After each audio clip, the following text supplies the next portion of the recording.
E aí pessoal, tudo bem? Eu sou a Bruna Nóbrega e hoje tô aqui pra comentar o final de Wandinha da primeira temporada que veio aí. Vamos falar sobre a resolução de todo o mistério e também o que pode vir pela frente numa possível segunda temporada.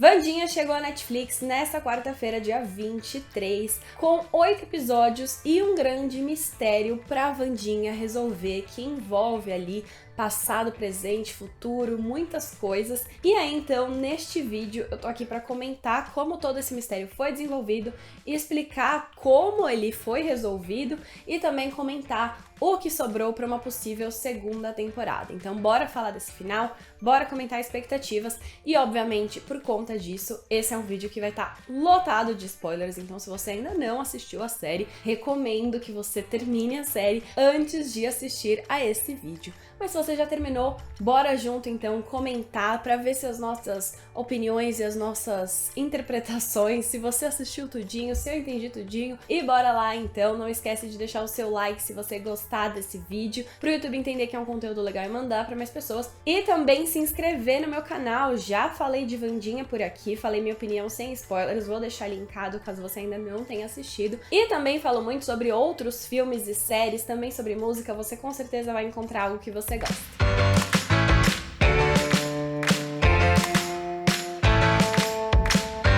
Bom, em Wandinha a gente vai começar com alguns mistérios diferentes. O primeiro já surge no primeiro episódio, que é uma criatura que do nada salva a Wandinha ao matar um dos colegas de classe dela, que é o Rowan. E ela acha em primeiro lugar, depois no segundo episódio ele reaparece, aí tem uma dúvida, será que ele morreu ou não? Mas essa criatura acaba reaparecendo outras vezes e matando outras pessoas. E ela quer muito saber quem é essa criatura, por que ela tá matando as pessoas, por que ninguém liga pro que tá acontecendo, porque ninguém dá muita moral pra isso. Ao mesmo tempo, a gente tem um mistério do passado da Wandinha envolvendo o pai dela, que foi acusado de assassinato no período em que ele estudava na escola Nunca Mais, a mesma escola em que ela foi mandada pra estudar também. Enfim, tem muitos mistérios, muitas coisas estão acontecendo na vida dela, e a partir daí que ela decide então investigar. E a gente descobre, claro, que tudo estava conectado. E pra começar esse final, vale a gente voltar pro episódio 6, quando a gente descobre mais sobre a morte do Garrett Gates, o cara que teoricamente o pai dela, o Gomes, matou. No primeiro momento, a gente sabe que o Garrett era obcecado com a Mortícia, ele enfim vivia atrás dela e ela não estava afim, e ele ficou um pouco agressivo quando ela recusou ele,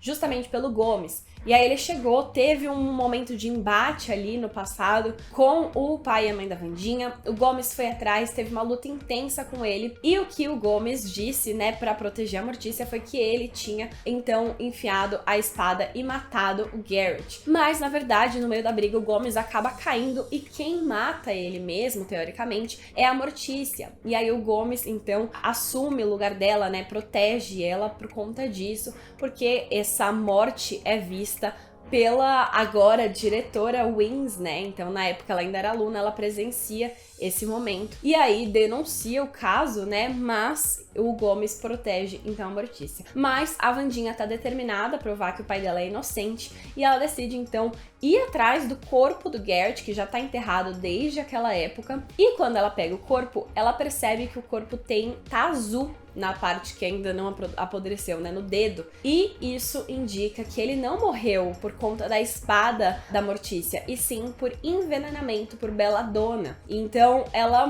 percebe que a morte foi escondida. O que acontece é que o Garrett estava com um frasco desse veneno Belladonna no bolso, porque ele iria batizar o ponche da escola para todos os alunos que beberem morrerem por envenenamento. A família dele tinha uma rixa de anos com a escola, eles alegavam que o terreno da escola era deles e que foi roubado há mais de 200 anos, e além disso, o pai dele era muito preconceituoso em relação aos excluídos, aos outcasts. Ele acreditava que nenhum deles merecia estar ali, então ele decidiu um plano ali para matar todos e colocou o filho dele para fazer isso. Só que no processo de levar o frasco até o ponche e ter aquele embate com o Gomes, o frasco quebrou e envenenou ele mesmo, meio que um feitiço virando contra o feiticeiro. Só que na hora da investigação, o que aconteceu é que o legista descobriu e ele foi convencido pelo xerife a mudar tudo. E o xerife foi convencido pela família do Garrett, encabeçado pelo pai, que era o Ansel. Isso tudo, o xerife naquela época era o que se tornou o prefeito depois de Jericho, então ele acabou cedendo por interesses próprios e por isso acabou prejudicando a família da Wandinha. E aí ela tem aquele embate muito legal com ele pra falar que, enfim, ele cedeu por interesses e tudo mais. Só que no fim, todas essas pessoas foram vingadas. O legista, que acobertou a morte e que estava se sentindo muito culpado por isso, e depois o prefeito, porque também já estava quase vazando ali. E aí as pessoas começaram, né, a Wandinha começou a se perguntar por que todas as pessoas relacionadas ao caso estão morrendo. E foi aí então que ela teve o insight e descobriu que a pessoa relacionada às mortes atuais tinha que estar relacionada de alguma forma com as mortes do passado. E o que a gente sabe, o que foi dito, é que toda a família do Garrett, depois dele morrer, acabou morrendo aos poucos também. A mãe dele acabou cometendo suicídio, o pai dele bebeu até morrer, e dizem que a irmã, depois que ficou órfã, foi mandada pro exterior, e no exterior ela morreu afogada. Só que, na verdade, a irmã dele, que era a Laurel, não morreu afogada. Ela, então, depois que foi pra fora e perdeu toda a família, ela decidiu tramar um plano de vingança contra todas as pessoas que fizeram mal pra família dela. E aí ela voltou pra Jericho disfarçada pra então iniciar o plano de vingança dela. Em meio a isso, a Wandinha descobre quem é esse monstro, né? Ela não sabia nada sobre ele, e aí, com a ajuda do tio Chico, que é o Uncle Fester em inglês, ela acaba descobrindo que ele é uma criatura chamada Hyde, que ele é uma mutação de um ser ali que é ativado de alguma forma. Ele pode ser liberado por um evento traumático, por uma indução química ou por hipnose. E aí a Wandinha tá muito convencida de que essa pessoa é o Xavier, porque ele tem desenhos desse monstro no estúdio dele, parece estar relacionado, ele foi machucado por esse monstro em um determinado momento, então a Wandinha acha muito que é ele. E ela acha então que a irmã perdida do Garrett do passado voltou e ativou a maldição no Xavier. E em um primeiro momento, ela acha que pode ser a psiquiatra dela, então, a Valerie Kimbott, que ativou a maldição no Xavier por conta da hipnose, que seria um caso mais simples aí para uma psiquiatra. E aí ela vai lá, confronta a Valerie sobre isso, e momentos depois a Valerie é morta, porque na verdade a Valerie estava chegando na resposta do que de fato estava acontecendo, que não envolvia nem ela e nem o Xavier, que foi incriminado por esse crime, mesmo na verdade não tendo nada a ver com isso. E a gente descobre então que na verdade o Hyde, esse monstro, né, esse ser humano que se transforma nesse monstro, que tem essa mutação, era o Tyler Gulpin, o cara da lanchonete que a Wandinha quase se apaixona aí, que parecia perfeito de início. Ele não era um padrão, né, como a série chama, um normie, e na verdade ele tem essa mutação. E essa mutação veio da mãe dele. A Wandinha descobre numa foto antiga que a mãe dela aparecia na escola, que a mãe do Tyler também estava lá, e ela descobre que a mãe dele era um Hyde. Ela não tinha transtorno bipolar, ela teve essa maldição ativada por conta de uma depressão pós-parto depois que o filho nasceu, e aí veio então toda a genética Hyde pra família. E o xerife, por ser o pai do Tyler, acabou acobertando isso, principalmente quando ela deu o frasco de DNA pra ele. Ele sabia que tinha a ver com o filho e passou muito tempo esperando que isso não acontecesse, porque ele sabe o que aconteceu com a mãe e sofria muito por isso. Então, acontece que, na verdade, desde o começo, o cara que parecia bonzinho era o monstro. E claro, ele tinha uma mestre ali, né? Mas a gente vê no final que ele não tinha remorso por tudo que estava acontecendo. Ele não fazia tudo só porque mandavam nele. Ele realmente tinha esse instinto. No começo ele acordava perdido, acordava sem saber muito o que aconteceu, mas depois ele foi pegando gosto pra coisa, como o próprio Tyler fala. Então, ele era o vilão desde o começo. Mas, claro, ele estava sendo, sim, comandado por uma mestre, que era ninguém mais, ninguém menos que a senhorita Thornhill, uma das professoras da Escola Nunca Mais. E eu amei que é justamente a personagem da Christina Ricci, né? Então ela volta pro mundo de Wandinha, depois de já ter interpretado a Wandinha na adaptação cinematográfica, como uma das grandes vilãs. Ela tava ali, então, como uma personagem super importante que a gente nem imaginava, não sei, eu não tinha ideia que ela ia virar a malvada depois, mas, de fato, ela era a irmã perdida do Garrett. Margaret, a Laurel, e ela se infiltrou como professora do colégio justamente para executar esse plano de vingança. Ela sabia que, enfim, por conta das conversas com os alunos, das pessoas, ou os encontros dela no café do Tyler, ela sabia que a mãe dele teve os problemas antes de Hyde, então ela sabia que conseguiria ativar a maldição dele, e dessa vez não foi pela hipnose, como a Wandinha achava que tinha sido, e sim por indução química, por conta das plantas lá, que ela tinha muita familiaridade. Para ajudar a Wandinha a descobrir que foi a senhorita Thornhill, quem ajudou foi o Eugene, né, porque ele vai atrás daquela caverna que eles encontram, uma caverna que tinha restos de frascos e uma corrente para prender o Hyde, teoricamente, e ele diz que um clarão, no momento em que ele tá lá e ele é atacado pelo Hyde, ele vê as botas vermelhas, e as botas vermelhas são a marca da senhorita Thornhill. Aí tudo se encaixa na cabeça da Wandinha e ela vai atrás dela, confronta, e a Thornhill admite então que ela é a Laurel, e nesse momento ela tá do lado da diretora Wims como metamorfo, fingindo que é o Tyler. E aí nesse momento, quando assim a diretora mostra que na verdade era ela mesma e viu que a senhorita Thornhill tava por trás de tudo, ela acaba morrendo, então, atacada por envenenamento de Belladonna. A Thornhill barra Laurel ataca a Wims e infelizmente morre. E a Wandinha só não morre porque ela era uma pessoa essencial pro plano de vingança da Laurel. O objetivo da Laurel, ao voltar pra escola nunca mais, era seguir os passos do pai, eliminar todos os excluídos. E não só isso, ela queria ressuscitar o primeiro membro da família dela que trouxe essa ideia, que era justamente o cara das visões, o Joseph Crackstone, o cara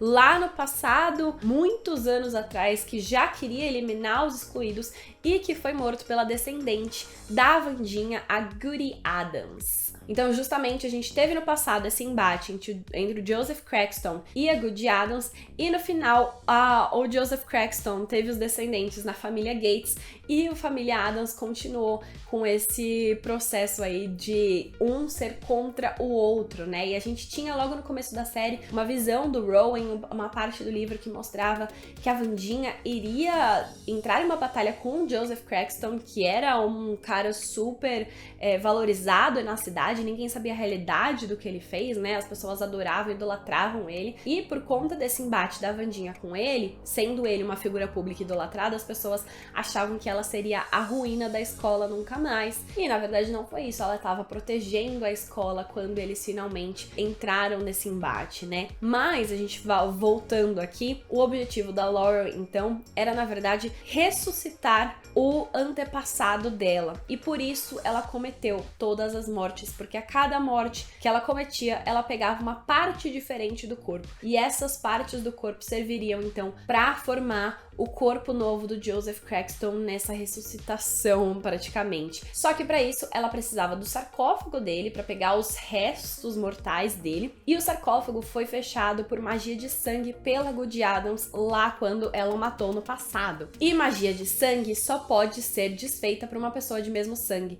Então, a Miss Thornhill tava protegendo a Wandinha porque ela precisava do sangue dela para abrir o sarcófago, e não podia ser em qualquer dia, tinha que ser numa noite de lua vermelha. Então, por todos esses momentos, até talvez a morte do Rowan, porque ele tava ali no momento ali de atacar a Wandinha, foi pra proteger ela, porque ela era importante pro plano. Então a Laura precisava de várias partes do corpo diferentes, precisava dos restos mortais do Crackstone que estavam presos no sarcófago, e precisava da Wandinha pra abrir. E a gente termina a série com ela, então, no último episódio, finalmente conseguindo ressuscitar o Crackstone. A Wandinha quase morre no processo, mas ganha a força da Goody Adams através das visões que ela tava tendo, uma coisa normal na família dela, que a mãe dela também tinha, e umas visões que ajudaram ela ao longo de toda a temporada, né, e sempre verdadeiras, apesar do que as pessoas podiam falar pra ela que não eram, mas na verdade eram sim, e ela consegue então ressuscitar e entrar na batalha com o Crackstone como estava previsto. Ela consegue derrotá-lo ali com a ajuda da Bianca, mas também das outras pessoas da escola. Ela consegue colocar ali um ferro no peito dele,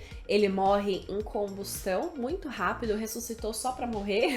E na hora Da Laurel, ela vem ali pra atirar, ela tá com uma arma, a Wandinha até fala, nossa, você trouxe uma arma pra uma briga de espadas, essa é a primeira decisão inteligente que você fez hoje. E aí o Eugene entra na jogada, leva as abelhas pra atacarem a Laurel e quando ela tá quase ali bem fraca, a Wandinha vem e termina o trabalho. Mas assim, ó, mostrou a Wandinha meio que dando um chute nela e as abelhas indo embora, né, teoricamente. A Wandinha fala pro Eugene parar com as abelhas. Então, eu não sei se ela morreu de verdade, tá? Fica aqui, eu não tenho certeza. Parece que sim, mas não mostra corpo e não mostra a Wandinha de fato matando. Ela mostra dando um chute. Então, eu acho que pode deixar coisas aí pro futuro. Enquanto isso, em outro lugar da floresta, o Hyde está atacando, está a toda tona, tentando ajudar a mestre dele, a Laurel e o Crackstone, só que é aí que a Enid se transforma pela primeira vez em um lobo, né? Ela ativa a maldição da família dela finalmente, que é algo que estava sendo super esperado, e ela vai lá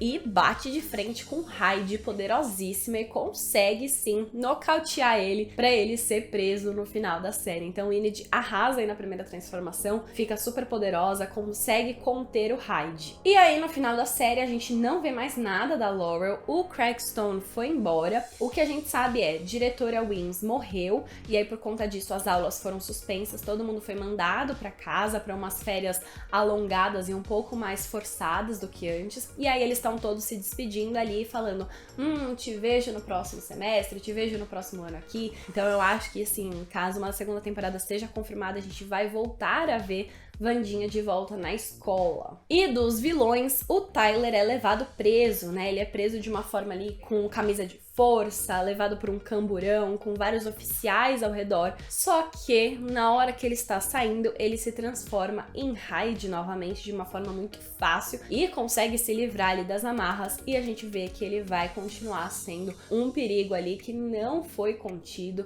e que agora não tem, teoricamente, uma mestre. Talvez tenha, né? Talvez a Laurel tenha sobrevivido, mas se não tiver uma mestra, agora ele tá solto pra fazer o que ele quiser, e ele não tem boas intenções, né? Então, pode ser que ele seja um problema aí nessa segunda temporada. E aí, pra somar esses problemas, né, que a Laurel a gente não viu o corpo, o Tyler se soltou e tal, o Hyde livre, leve e solto, a gente vai ter então o segundo ano da escola, que a gente vai ver Enid promete voltar, Bianca promete voltar pra luta de esgrima, a gente vai ver mais da Wandinha com o Xavier, que decidiu perdoá-la, porque, enfim, ela protegeu ele no final, depois de ter desconfiado tantas vezes dele, ele ali tentando batalhar pela atenção dela, ele finalmente, enfim, ele a perdoa e ela finalmente percebe que ele tava tentando ajudar desde o começo, e aí ele dá um celular pra ela, porque desde o começo a Wandinha era contra tecnologias, mas ele fala que durante essas férias eles querem se comunicar, então ele dá o celular pra ela mandar mensagens pra ele. Só que quando Wandinha está indo embora da escola, o celular dela toca e não é o Xavier, é uma pessoa mandando fotos dela com o Tyler, com o Xavier, e a foto com o Xavier é ela justamente ganhando presente, então já mostra que não foi ele que tirou, porque ele teoricamente é a única pessoa que teria o celular dela até aquele momento, mas não é, e mostra uma mensagem. A mensagem diz I'm watching you, que é tipo, estou de olho em você, com o emoji do olhinho ali, e tem um gif da Wandinha sendo esfaqueada. E aí você fala, meu Deus, agora ela tem alguém atrás dela, e ela até comemora que ela tem um stalker. E aí ela comenta sobre as férias serem interessantes. Quando ela fala sobre as férias serem interessantes, eu fiquei me perguntando então se a próxima temporada se passaria durante as férias, mas eu acho que seria interessante esse stalker dar uma segurada durante as férias e a gente voltar para as emoções na própria escola, porque eu acho que a escola é um cenário muito legal ali, que contribuiu muito para a série de modo geral. Bom, é isso então, a gente teve esse desenvolvimento do mistério da primeira temporada, eu achei que foi super bem resolvido, eu gostei muito de como as histórias se conectaram, como eles foram dando as respostas aos poucos ali, pra Wandinha realmente conectar os pontos, eu gostei bastante, e tô ansiosa caso tenha essa segunda temporada, espero que eles voltem pra escola nunca mais, que vai estar reformulada, né, com uma nova diretora, quem vai entrar ali nesse processo, quais alunos vão voltar, qual vai ser o grande mistério que a Wandinha vai se envolver, será que vai surgir alguma coisa nova em relação a esse stalker, ou a gente vai voltar pra ver as consequências consequências o Tyler ter sido solto, né, ou ter se soltado dali. Eu acho que tem muita coisa que pode acontecer e tô bem ansiosa pra ver, porque como eu disse no meu vídeo de crítica, eu gostei muito dessa série. Eu acho que ela entregou tudo que eu queria, misturando muito bem toda a energia de Family Addams, uma Wandinha muito bem feita pela Jenna Ortega e também um mistério muito legal com vibes teen, porque é uma série teen no seu coração. Então eu gostei bastante desse resultado. Mas e você? Já assistiu a série? O que você achou do resultado? O que você achou da série? O que você achou desse final aqui? Você percebeu as mesmas coisas que eu? Comenta tudo aqui, manda esse vídeo para algum amigo que também tá precisando juntar na cabeça tudo que viu para entender melhor. Não esquece de deixar o seu like no vídeo, se inscrever no canal e ativar o sininho para receber notificação sempre que eu postar conteúdos novos. E a gente se vê no próximo vídeo. Beijos!